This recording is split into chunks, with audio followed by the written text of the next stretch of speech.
दिल्ली के बुराड़ी विधानसभा ward number 9 में JDU के भावी प्रत्याशी विनोद भगत जी द्वारा कार्यकर्ता सम्मेलन रखा गया, जिसमें मुख्य अतिथि प्रदेश अध्यक्ष श्री दयानंद राय शैलेंद्र कुमार ने सम्मेलन में पहुंचकर सबका उत्साह बढ़ाया और विनोद भगत जी के कार्यों की प्रशंसा की। दयानंद राय जी ने कार्यकर्ताओं को नियुक्ति पत्र देकर सम्मानित भी किया। सैकड़ों से अधिक जनता का सहयोग मिला। आइए आपको दिखाते हैं विनोद भगत जी ने जनता के दिलों में किस तरह अपनी जगह बना ली है। पटेल जी की जयंती पे आज जो है आपने अपने चहेते, अपना भाई, अपना शिष्य, ना जाने क्या क्या शब्द हैं जो इतना प्यार करते हैं, आज आपने संडे की बात किया है। हर संडे विनोद भगत जी बुलाएंगे, शैलेंद्र जी बुलाएंगे तो आप आएंगे। क्या 272 वार्ड में एक व्यक्ति के लिए इतना प्यार, आखिर क्या यही है कहोना प्यार है? देखिए, सबसे बड़ी बात तो हम लोग जो सेवक हैं जी और सेवा करते हैं नीतीश कुमार के, हम लोग नीतीश कुमार जी एक ऐसा व्यक्ति हैं जो कहीं भी पूरे हिंदुस्तान में पूछें तो कोई छुपा हुआ नहीं है, और उनकी जो कार्यभाल है उसको देख के हम लोगों के अंदर एकदम जोश भर जाता है। अभी आपने पिछला विधानसभा देखा, उससे पहले आपने एमसीडी के चुनाव देखा। पिछले विधानसभा में हम लोग मेहनत किए तो हमें 2 सीट मिला था, और अभी मैं कहूँगा बुराड़ी के जनता ने जो हमारे शैलेंद्र भाई को मान सम्मान दिए, देखिए 62,000 वोट हमें मिला था, 62,000 20,000 उसको मिला था। और सुनिए 62,000 वोट एक माहौल था, नहीं तो 100% जितना ये 7-8 साल से 272 विधानसभा में अध्यक्ष हूँ, और मुझे बहुत अंदर से खुशी होता है जो मेरा एक वरिष्ठ उपाध्यक्ष एक क्षेत्र को ही सजाने में लगा हुआ है। यहाँ के कार्यकर्ता पूरी मान सम्मान दिए, लेकिन कहीं ना कहीं थोड़ी सी माहौल था, नहीं तो 100% हम हार के भी बुराड़ी से जीते हैं। लेकिन अगर 2022 मिशन की अगर बात करें तो वही चीज़ जो आपने शैलेंद्र जी के अंदर देखा, वही कहीं ना कहीं आज आपने उद्गार में कहा है कि हर सप्ताह अगर विनोद भगत जी बुलाएंगे, शैलेंद्र जी बुलाएंगे तो 200%। देखिए, अभी मैं बिहार के इलेक्शन में कुशेश्वर स्थान मैं 1 हफ्ता रह के आया हूँ, वहीं पे मैं 1 हफ्ता रह के आया हूँ, और मैं शायद मेरे ख्याल 30 या 35 गाँव गया होगा। ऐसे ऐसे गाँव गया मैंने। आप बुराड़ी के बात करते हैं, मेरा अभी एकनाथ ने बोला, आप सब बिहार के कुशेश्वर स्थान के अगर रहने वाले हैं, भाई साहब दरवाजे तक पक्की रोड, 22 घंटा बिजली, 22 घंटा बिजली, और नीतीश कुमार जी के कार्य को एक एक लेडीज, हम लोग ने कई टोले में गए, जब हमने कोई बात की तो कोई ऐसा नहीं जो नीतीश जी के काम के बारे में नहीं जानते हैं। सबसे बड़ी बात 6,000 रुपया, ये सब कहते हैं जो ये और कोई नहीं कर सकता, ये सिर्फ नीतीश कुमार ही कर सकता है। सर, तो मैं बुराड़ी के लिए शैलेंद्र भाई को बहुत दिल से धन्यवाद देता हूँ, इसलिए बीच में जो पलट दिया, जो अगर नीतीश कुमार जी 15-16 साल से बिहार में कर रखे हैं, रोड, बिजली, पानी, प्रशासन, पढ़ाई, शिक्षा, सब, तो इन्होंने भी अपना सब कुछ सिर्फ बुराड़ी को दिए।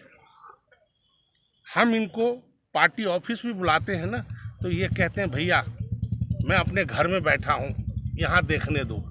आप उस टाइम समझिए एक अध्यक्ष के लिए कितना खुशी की बात होती है, जो एक हमारा इतना सीनियर कार्यकर्ता बुराड़ी के लिए इतना सोचता है। तो अब समय आ गया है, अभी फरवरी या मार्च में एमसीडी के चुनाव है, समय आ गया है। क्या शैलेंद्र कुमार 2 हैं विनोद भगत जी आपके? 2 देखिए, मेरी सुन लीजिए, लेफ्ट और राइट, बिल्कुल बता रहा हूँ। ऐसा है, हमारे नीतीश बाबू कहते हैं अपना काम करो, हम लोग सिर्फ काम करते हैं, हम लोग कभी कुछ मांगते नहीं हैं। कार्यकर्ता हमारी सबसे ताकत है और जनता हमारी दौलत है। अगर बुराड़ी के जनता ये देखते नहीं तो आज इस धूप में 4 घंटा से लोग क्यों बैठे होते हैं? दयानंद जी, अभी आप बिहार की बात कर रहे हैं, तो बिहार के माननीय मुख्यमंत्री नीतीश कुमार जी ने अभी व्यंग में प्रेस व्यंग में पत्रकारों को संबोधित करते हुए बोला कि लालू प्रसाद यादव शायद हमें गोली मरवा दे। क्या ये व्यंग था कि कटाक्ष था? एक क्या चीज़ था? देखिए, एक चीज़ देखिए, क्या आपको लगता है जो नीतीश कुमार जी जैसे नेता जो इंडिया के, हम तो ये कहेंगे जो नंबर 1 है, वो चाहे बीजेपी कुछ कहे, हम लोग उनको नंबर 1 कहते हैं। इतना सिंपल सादा नेता आज तक हम लोग नहीं देखे भाई। हमें भी 60 साल उम्र हो गया, ठीक है। ये चुनावी मुस्कान की स्टैंड था क्या? ये एक चीज ऐसा माहौल में उन्होंने बोला, ये कोई सीरियस नहीं लिया उन्होंने, व्यंग था। बिल्कुल। नीतीश कुमार जिंदाबाद, नीतीश कुमार जिंदाबाद, दयानंद राय जिंदाबाद, शैलेंद्र कुमार जिंदाबाद। मुकेश ठाकुर जी, आपने अभी बताया कि से पिछले शैलेंद्र जी को 62,000 से ऊपर वोट मिला था। आप ये बताएंगे कि 62,000 जो आपके वोटर हैं उसके प्रति आपकी क्या जिम्मेवारी थी? हमारी जिम्मेदारी पहले भी थी, जो मैंने कहा, जो 8 साल से हमारे शैलेंद्र भाई बुरारी छोड़ के कहीं गए ही नहीं, ठीक। बीच में थोड़ा कोरोना आया, लेकिन कोरोना में भी हम गायब नहीं हुए कहीं। आप ध्यान रखिए, 2 चूल्हा मेरा यहाँ चल रहा था, यहाँ 2 किचन मेरा चल रहा था, और सारे रिकॉर्ड है मेरे पास। 5,51,000 आदमी को हमने भोजन दिया दोनों टाइम। और ये हमें आदेश था पटना नीतीश बाबू के, हर हफ्ते उन्होंने सुबह 8 बजे मुझे फ़ोन करते थे, जो अध्यक्ष जी कोई आदमी भूखा हमारा ना सोए। ऐसा कौन सीएम था बता दें आप पूरे हिंदुस्तान में जो किसी क्षेत्र को देखा हो? तो वहाँ पे भी आप देखें, शैलेंद्र भाई या हम लोग कहीं गायब नहीं हुए हैं। यही बुरारी की बात नहीं करता हूँ, 16 किचन मैंने चलाई है, 1 महीना 3 दिन। ये शैलेंद्र भाई बैठा है, पूछ लीजिए।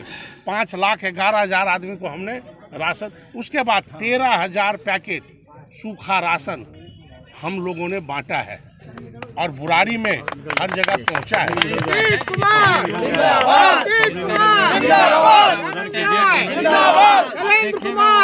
निगम के भावी प्रत्याशी हैं, तो आपका हो चुका है। आम पब्लिक के लिए, आम कार्यकर्ताओं के सामने कुछ अपनी मैनिफेस्टो बताएंगे? बिल्कुल जी, बताएंगे कि ये पब्लिक है जो आए हुए। ये सबसे बड़ा मैनिफेस्टो तो ये आपके सामने है। इससे बड़ा मैनिफेस्टो क्या? जो आदमी काम नहीं करेगा ना, 1-2 बैल और 2 कुत्ते की कहानी आपने देखा होगा, व्हाट्सएप पे चल रहा है बहुत सारा, ठीक है ना। बैल तो बेचारा जोत के चला गया, कुत्ते जो है ना वो पैर के निशान छोड़ गया। और जब मालिक आया ना तो कुत्तों ने कहा, अरे मालिक मैं तो सारा काम कर गया, बैल तो आराम से सो रहे हैं, क्योंकि मौके पे कुत्ते मिले। और कुत्ते ने बेचारा बैल को बोला तुम जाकर आराम करो, मैं तो यहाँ हूँ ही। तो मैं उस टाइप के आदमी हूँ, नेता नहीं हूँ। मैं अपने आप को नेता नहीं मानता। मैं अपने आप को समय को 92 से मैं शिवानगर, मुझे आज बुरारी में सन 99 में आया था। इससे पहले मैं जो भजनपुरा में रहा करता था। अभी भी मेरी रेहड़ी पटरी लगती है बस अड्डे पे, पटरी अभी भी मेरी है। तहबजारी की दुकान है, एमसीडी में, सिविल लाइन थाने में, और किसी भी दिल्ली के जितने भी एमसीडी जोन है, कहीं भी पता कर लीजिए जी विनोद भगत जी क्या है। 92 से मैं रेहड़ी पटरी वालों के लिए काम करता हूँ, जो कि झोपड़ी वालों के लिए काम करता हूँ, ये रिक्शे वालों के लिए काम करता हूँ, और जितने भी लेबर वेलफेयर एसोसिएशन का है, ये सारे काम मैंने इससे जुड़ा हुआ हूँ। और उसी का नतीजा है ये सारे भाई बहन हमारे साथ में आज कंधे से कंधे मिला के चलता है। इससे बड़ा और क्या लीजिएगा आप? सर, क्षेत्र में जो समस्या है जिसके खिलाफ आपने आवाज़ उठाई थी पिछले आक्रोश रैली, हाँ जी, हाँ जी, उसके अलावा आपको क्या लगता है कि इसे यहाँ पर जो ये विधायक है या पार्षद है या जो हमारे सांसद है, उनका काम प्रभावी रूप से चल रहा है? देखिए, अगर ये प्रभावी रूप से चलता ये लोग इतना नहीं आता। सुनिए, एक दूसरी बात, मैं किसी की बुराई नहीं करना चाहता हूँ कि सभी मनुष्य अपना अपना कर्म करते हैं। उन्होंने क्या किया, कहते हैं जस करनी है ना, कर्म प्रधान विष कर रखा, जो जस करनी तस फल चाखा। अगर वो अपना गलत काम कर रहे हैं तो उसका फल भी गलत मिलेगा। मैं सही रास्ते पे चलूंगा, मैं किसी की बुराई नहीं करना चाहता हूँ। ये जनता सबसे आपको जवाब दे देगा। विनोद भगत जी से हम क्या उम्मीद रखें? अगर जनता आपको आशीर्वाद देती है, हाँ, तो हम आपसे क्या उम्मीद रखें? मैं आप लोगों के सामने ये कहना चाहता हूँ, जो वार्ड नंबर 9 को एक इतिहास बना के रखूँगा। बुरारी विधानसभा में अगर वार्ड नंबर 9 अगर जीतता है ना, तो सर मैं ये कहना चाहता हूँ, एक एक गलियाँ, एक एक नली स्वच्छ और सुंदर मेरा जो दिल में उसको करके मैं दिखाऊंगा, क्योंकि मुझे एमसीडी का तजुर्बा है काम करवाने का। और जितने भी साथी हमारे कमालपुर, बाबा कॉलोनी ए ब्लॉक, तोमर कॉलोनी, इसमें सबसे नंबर 1 टॉप पे इसको वार्ड नंबर 9 को मैं रखूँगा मैं जी अपनी तरफ से। इससे बड़ा मैं कुछ नहीं कर सकता। विनोद भगत जी, 2 अनमोल रत्न कहीं न कहीं दिल्ली में नीतीश कुमार 1 और 2 के नाम से जाने जाते हैं। वो आपके प्यार, सानिध्य और कहीं न कहीं सहकार के बीच में खड़े, और आर्थिक समस्या आपके लिए बहुत बड़ा मुद्दा है क्योंकि आप कैपेबल नहीं हैं उस तरह से। लेकिन ऐसे अनमोल रत्न जो नीतीश कुमार 1, 2 खुद आपके साथ हैं, तो क्या लग रहा है कि ये कारवां देखिए, हो जाएगा?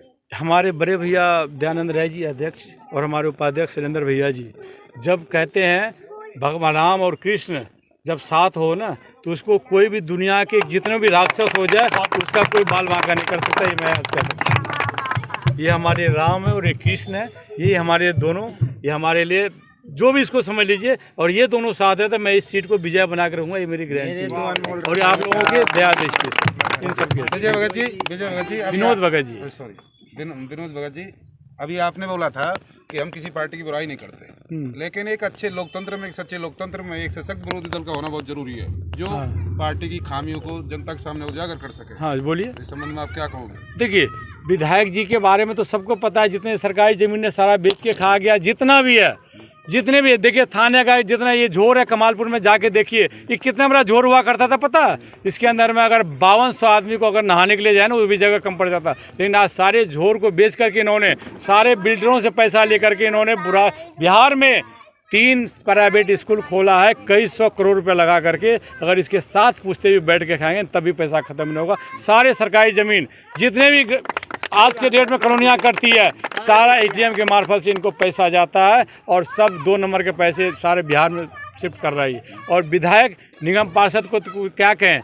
ये तो 9 महीने बेचारा बीमार रहते। इनको कहूँगा तो जा करके अभी भी मिले थे, जब हमारे आक्रोश रैली निकला था, बोला भगत जी हम तो आप ही के साथ में। मैंने कहा ठीक है, कोई बात नहीं है। ये कह रहा हम भी आपके सहारे ही हैं। बोला मुझे अब तो चुनाव लड़ना नहीं है मेरी, क्योंकि स्वास्थ्य उसका ठीक नहीं है, इसलिए वो काम करने में असमर्थ है, बिल्कुल ही असमर्थ है वो। Thank you. पार्टी निगम में 272 वार्डों में चुनाव लड़ेगी। अभी इसके निर्णय होना बाकी है। हमारे भाई प्रदेश अध्यक्ष बगल में बैठे हैं, क्योंकि अभी समय बाकी है। जैसे ही समय आएगा हम लोग निर्णय ले लूँगा कि कितने सीटों पर लड़ूंगा, लेकिन ज़्यादा से ज़्यादा सीटों पर हम लोग चुनाव लड़ेंगे। शैलेंद्र बाबू, आपका बुद्धा फाउंडेशन और आपका एक अलग तरह का सिद्धांत रहा है, जो बुराड़ी ने देखा है। प्रदेश अध्यक्ष जी आज इस तरह से बात रखेंगे, मैंने कभी सोचा नहीं। ये गौरवपूर्ण बात है सर। लेकिन उस दरमियान जो आपका सफ़र और जो आपका सिद्धांत रहा, क्या लग रहा है कि विनोद भगत जी का जो कारवां है और आपका जो सानिध्य जी, स्वाभाविक है कि चूँकि हमारे नेतृत्व में और हमारे नेता जो है नीतीश कुमार जी के नेतृत्व में इन्होंने आस्था व्यक्त की है, तो निश्चित तौर पर हमारे अनुकूल इनको चलना होगा। अगर हमारे अनुकूल हमारे सिद्धांतों पे काम नहीं करेंगे, वैचारिक मतभेद अगर होगा, तो हम लोग कैसे काम कर सकेंगे। हमारा विचार है ईमानदारी, हमारा विचार है लोगों की सेवा करना, आप जानते हैं। तो उस सिद्धांत पे इनको चलना होगा। उस सिद्धांत पे अगर नहीं चलेंगे तो हम लोग साथ नहीं चल सकेंगे, और वो सारा कुछ जांच परख करके ही हमने इनको अपना उम्मीदवार बनाया है। शैलेंद्र जी, आपने 2000 जो ये चुनाव लड़ा है, विधायक प्रत्याशी रहे, आपके क्षेत्र के प्रति जो आपकी जिम्मेवारी है, क्या आपको लगता है कि आपने इसका निर्वहन किया है? जी ठाकुर जी, क्षेत्र की जिम्मेवारी होती है जब हम प्रतिनिधि चुन लिए जाते हैं तब, इसलिए कि सरकार के द्वारा बहुत सारी राशियां और सहायता राशि मिलती है। आपने देखा होगा कि गत कई एक वर्षों में हमने लगातार यहाँ लोगों के, क्षेत्र के लोगों की भरपूर सेवा की और अपने स्तर से अपने पार्टी का अपना पैसा लगाया। लेकिन चुनाव के बाद किसी भी विकास कार्य के लिए ठाकुर जी, अगर हम चाहें भी तो वो संभव नहीं है कि पुल पुलिया नल जल या सड़क का काम कर सकते हैं। जनहित के कार्यों के लिए तो आवाज उठा ही सकते हैं। छोटे छोटे जो कार्य हैं उसको निश्चित तौर पे हो रहे हैं। आपका नाम क्या है? कोमल बेनीवाल जी, आपको क्या जिम्मेदारी मिली है? मुझे कौश अध्यक्ष बनाया गया है। आपकी उम्र बहुत कम है, लेकिन आपने इस तरह से देश सेवा की बात सोची। सर वो क्या कहते हैं, विनोद सर के साथ जुड़ने का अवकाश मिला। पहली बात तो ये है कि मन बहुत अच्छे हैं विनोद भगत जी सर, तो इसलिए बस। इस जिम्मेदारी के लिए क्या लग रहा है कि आपके माता पिता या आपके घर के लोगों का पूरा कोऑपरेशन है? जी किस सर, समय- हाँ जी सर, जी सब सपोर्ट करेंगे। क्या कहते हैं, बाकी सब लोग भी साथ हैं, मेरी भाभी हैं, दीदी हैं, बाकी सब साथ हैं, फैमिली वाले भी सपोर्ट करेंगे आगे बढ़ने के लिए। तो नीतीश जी की कौन सी ऐसी बात है कि आपको लगा कि नीतीश जी के साथ जुड़ना चाहिए? सर नीतीश जी के साथ हमने सुना है, क्या कहते हैं, काफ़ी अच्छे हैं, काफ़ी